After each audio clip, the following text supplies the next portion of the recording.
রসায়ন বিভাগের ছাত্রী রচনা দাসের অকাল মৃত্যুতে উত্তাল মেদিনীপুর কলেজ।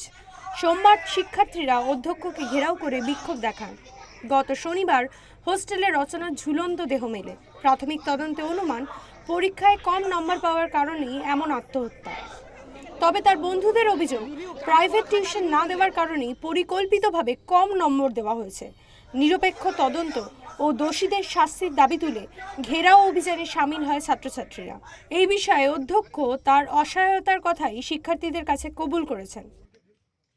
প্রাইভেট টিউশন করছে কিনা আইনত আমার পক্ষে ধরা মুশকিল। আমি কি বলছি, আমি এখানে বসে আছি on the chair for the ল। আমি আবেগে যতই জানি ইনি করছেন, আমি কিছুই করতে পারবো না যতক্ষণ আমি আইনের আশ্রয়ে আসি। পরীক্ষা হচ্ছিল সেদিনকে একজন স্যার আমাদেরকে বলেন যে কাদের কাদের আমাদের গ্রুপে আছে তারা হাত তোলো। হ্যাঁ, তো এটার মানে কি? মর্নিংয়ের যারা স্টুডেন্টরা তারা তার গ্রুপে নেই বলে কি তারা সবসময় কম নাম্বার পাবে?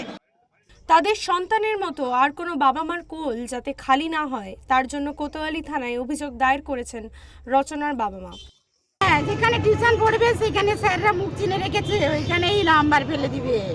মেয়ে মাঝে মধ্যে অভিযোগ করতো, বাবাকেও আমি সুন্দরী নই, বা যারা একটু কথাবার্তা বলতে পারে তাদেরকে নম্বরও দিতে, মানে নম্বর বেশি দেয়। আমি দেখতে খারাপ বলে আমি কেন, আমাদের যারা তাদেরকেও কলেজ কর্তৃপক্ষ অনেক নম্বরও কম দেয়। কোনো রকম অর্থের বিনিময়ে টিউশনি করতে পারেন না কলেজ শিক্ষকরা।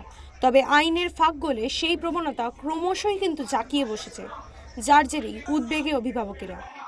পশ্চিম মেদিনীপুর থেকে শাহজাহান আলীর রিপোর্ট, এনএম নিউজ।